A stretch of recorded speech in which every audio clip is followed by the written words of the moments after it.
Oi, gente, tudo bem? Eu sou a professora Emily de empreendedorismo e hoje, como prometido, vou falar um pouquinho sobre um livro. Na verdade, alguns dos nossos próximos vídeos vão ser sobre esse livro, porque ele tem várias temáticas muito interessantes. O nome do livro se chama Um Toque na Cuca e fala sobre criatividade. O subtítulo dele é o seguinte: Técnicas para quem quer ter mais criatividade na vida. E o autor dele é o Roger von Ock. Acho que é assim que pronuncia. Bom, primeiro, para iniciar o livro, o Roger ele faz um questionamento sobre o que seria um pensamento criativo. Ele diz que as pessoas criativas, num geral, elas têm uma vontade muito grande de saber sobre vários assuntos diferentes.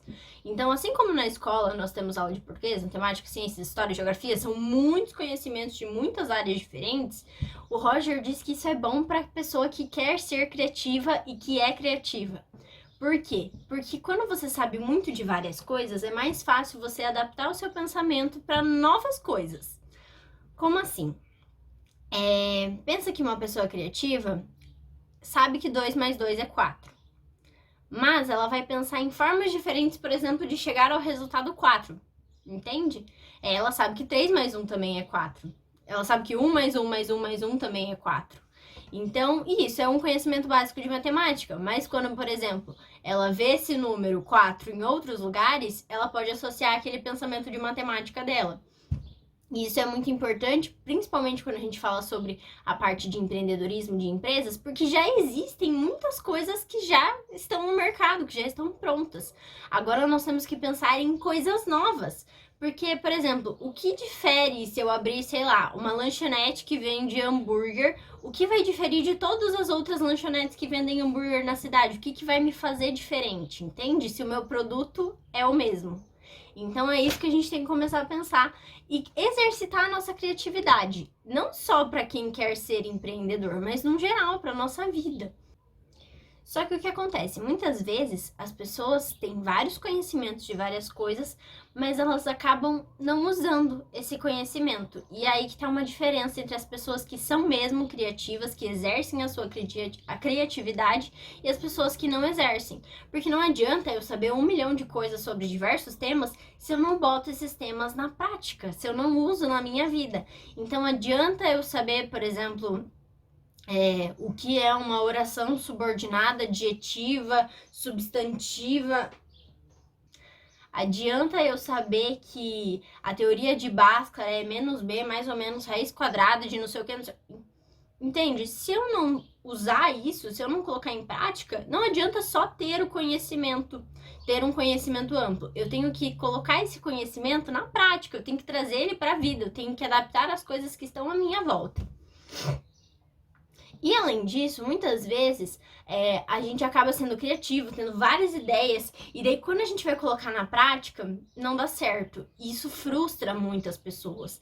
Só que a gente tem que entender que muitas ideias não vão dar certo mesmo, mas que elas servem de trampolim para outras ideias. Como assim?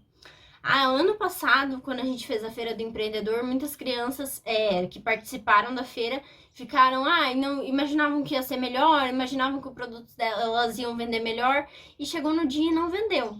Mas a gente precisa ter uma ideia de que, beleza, essa ideia que não deu certo, mas com base nisso eu posso ter outra ideia. Pode servir de trampolim para uma coisa nova, uma coisa diferente.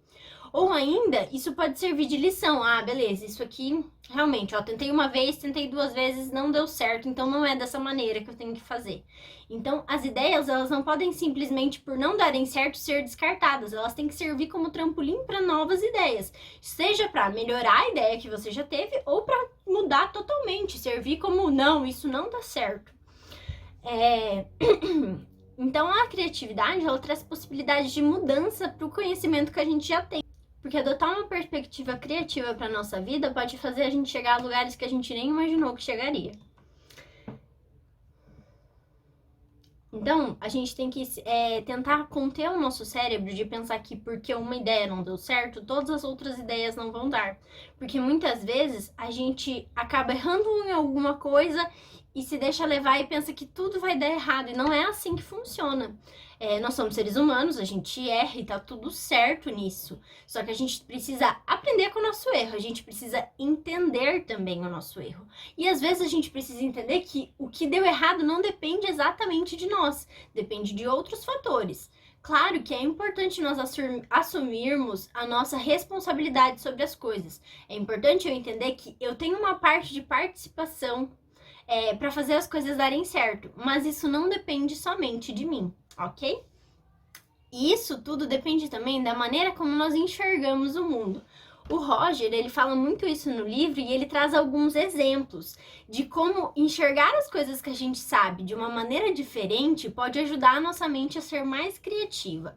Então eu trouxe aqui algumas imagens que às vezes algumas pessoas vão enxergar de alguma forma, outras vão enxergar de outra, e se você se concentrar e parar para pensar, talvez você enxergue das duas. Então eu vou deixar as imagens aqui para vocês analisarem um pouquinho, tá?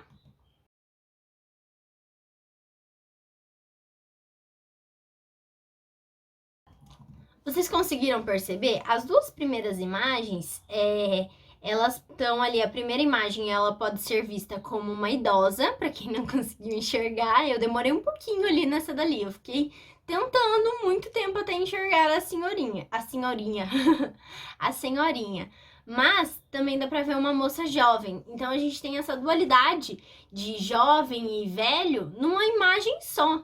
Então tudo vai depender, por exemplo, talvez uma pessoa que seja mais jovem, talvez vai enxergar a jovem primeiro, ou uma pessoa idosa vai enxergar a idosa primeira, ou totalmente o contrário. Não tem como estipular. Mas a maneira como a gente enxerga as coisas diz muito sobre a gente. Inclusive, tem uma parte da psicologia que estuda justamente isso, faz análises psicológicas em cima de como uma pessoa enxerga determinada imagem.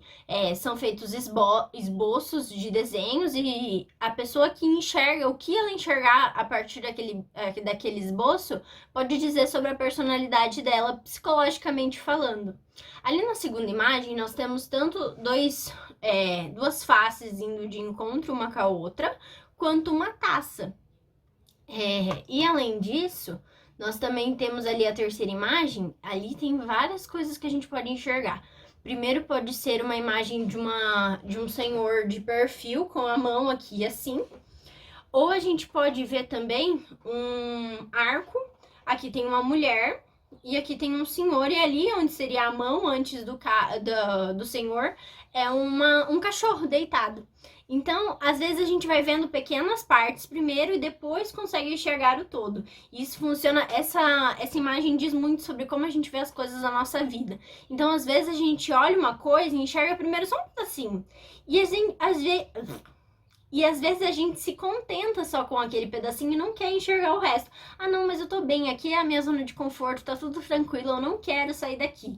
E tem muitas empresas que têm esse tipo de pensamento também. Ah, não, eu já tenho meus clientes consolidados, não tem por que eu ficar criando coisas novas. Já tá tudo certo pra mim, eu já tô vendendo bem. Só que o problema é que a sociedade que nós vivemos hoje não dá pra ficar só na zona de conforto. A zona de conforto, ela é muito confortável, como já se diz, é muito fácil de estar lá, né? Ou às vezes nem é fácil, às vezes é difícil, mas a gente tá acostumado. E tem uma coisa nessa vida que a gente não pode estar, é acostumado. Porque imagina, vocês lembram como era a vida antes da quarentena? A gente estava acostumado àquilo. E agora a gente tá tendo que se acostumar a não saber como vai ser as coisas, a não ter um controle exatamente do que vai acontecer. Então, é muito importante não ficar só na zona de conforto, não se limitar, não falar, ah, não, aqui tá bom. Ah, hoje eu estudei isso aqui, tá bom. Hoje eu não fiz nada e tá bom. Não é assim que funciona. A gente tem que buscar mais, querer mais. E, claro, respeitar os nossos limites, porque às vezes, primeiramente, só olhar ali um pedacinho é o que você consegue, é o que tá dentro do seu limite. Mas você tem que pensar que você pode mais e que você quer mais. Entende? Então essa analogia com essa imagem serve muito para nossa vida também. Bom, aqui é uma sinopsezinha de tudo que a gente vai falar com base no livro do Roger, que são os 10 bloqueios mentais. Então ali ele vai falar bloqueio por bloqueio durante o livro, e hoje a gente vai ver um pouquinho desses, de alguns desses bloqueios. E o primeiro que a gente vai ver é a resposta certa. Nós temos os outros ali que são: isso não tem lógica, siga as normas, seja prático, evite ambiguidades, é proibido errar, brincar é falta de seriedade, isso não é da minha área, não seja bobo e eu não sou criativo. Então, os bloqueios mentais são mais ou menos coisas que a gente cria na nossa mente ou que induzem a gente a criar e que bloqueiam a gente de alguma forma. Então, por exemplo, quando se trata de um exercício, de uma atividade que tem que ser feita, a gente sempre quer ter a resposta certa, mas às vezes não tem só uma resposta certa. E às vezes a resposta certa pode ser tão pouco perto de todas as outras respostas que a gente pode ter. Claro que isso, por exemplo, não serve para algumas coisas. Mas lembra do que eu falei que 2 mais 2 é 4 e que existem outras formas de formar o número 4?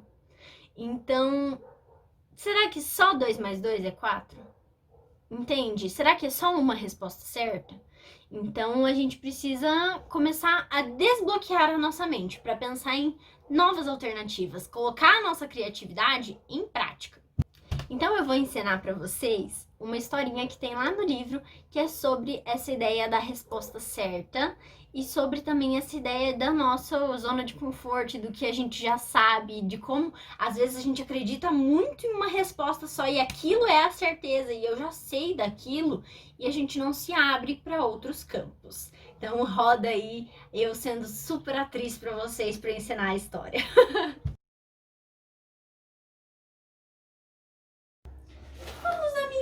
Tomar um chá, meu caro discípulo? Pode. Claro, meu querido mestre, vamos lá.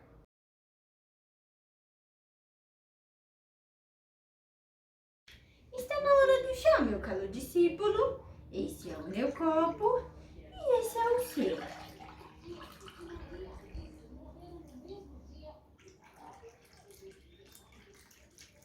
Mas, mestre, a xícara já está cheia. Pode parar de servir. O chá não está mais indo para a xícara.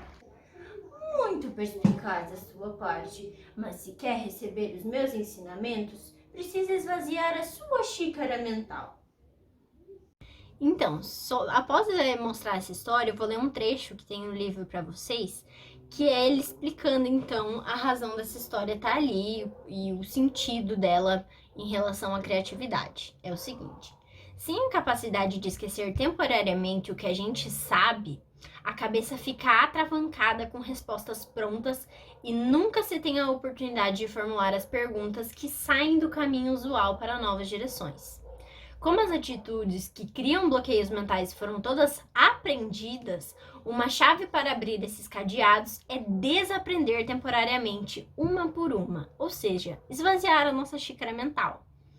A técnica parece simples, mas às vezes é difícil de aplicar. Geralmente esses bloqueios estão de tal maneira integrados no pensamento e no comportamento que nem sequer percebemos como somos guiados por eles. Tornam-se uma segunda natureza. Cumprimos a rotina sem nem pensar nela. Então, o que acontece? Lembra que eu falei que a gente tem que saber aplicar na prática o nosso conhecimento? Às vezes a gente já tem um conhecimento consolidado sobre alguma coisa, a gente já sabe aquilo de cabo a rabo, de ponta cabeça, a gente sabe. Só que o problema é, a gente às vezes sabe e a gente não acompanha as mudanças. E às vezes só saber de uma única forma não é saber.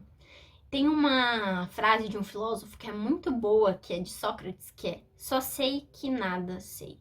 Toda vez que a gente sabe muita coisa, a gente já vê que tem mais coisa ainda para saber. Então é impossível saber tudo. É impossível ter uma única resposta certa no mundo todo. Se a gente pensar, por exemplo, no âmbito da nossa vida, às vezes eu tenho uma religião e eu sigo essa religião e essa é a resposta certa para mim. Mas se existem outras religiões e pessoas que seguem outras religiões, será que a minha resposta é a certa para todo mundo? As pessoas têm direito de ter outras respostas certas? Ou só a minha que vale? Entende? Então, desaprender as coisas, principalmente quando a gente vai olhar para o outro, pensar nas coisas do outro, eu não posso colocar a minha visão para falar da outra pessoa, da vida de outra pessoa. Tem uma frase que é muito boa sobre isso. Na verdade, é um pedacinho de um texto que é da Clarice Lispector, que é o seguinte: antes de julgar a minha vida ou o meu caráter, calce os meus sapatos e percorra o caminho que eu percorri. Viva as minhas tristezas, as minhas dúvidas e as minhas alegrias. Percorra os anos que eu percorri, tropece onde eu tropecei e levante-se, assim como eu fiz. E então, só aí poderás entender. Então, é difícil a gente falar que a minha resposta certa é a resposta certa para todo mundo, porque eu não tô usando os calçados da pessoa. Eu não sei o caminho que ela percorreu. Então, a minha criatividade tem que pensar em outras respostas para que eu possa cada vez mais abraçar mais gente, abraçar mais oportunidades, me adaptar a novos conceitos. A gente falava sobre ser resiliente na nossa aula. O que é ser resiliente? É se adaptar, mesmo em circunstâncias ruins, mesmo quando eu não estou na minha zona de conforto, me adaptar a uma situação, me reerguer, sair mais forte daquilo. Então, aqui, só pra gente finalizar a nossa aula, vou deixar uma atividadezinha que tem no livro do Roger, que é justamente sobre a resposta certa. Então, vou deixar aí pra vocês.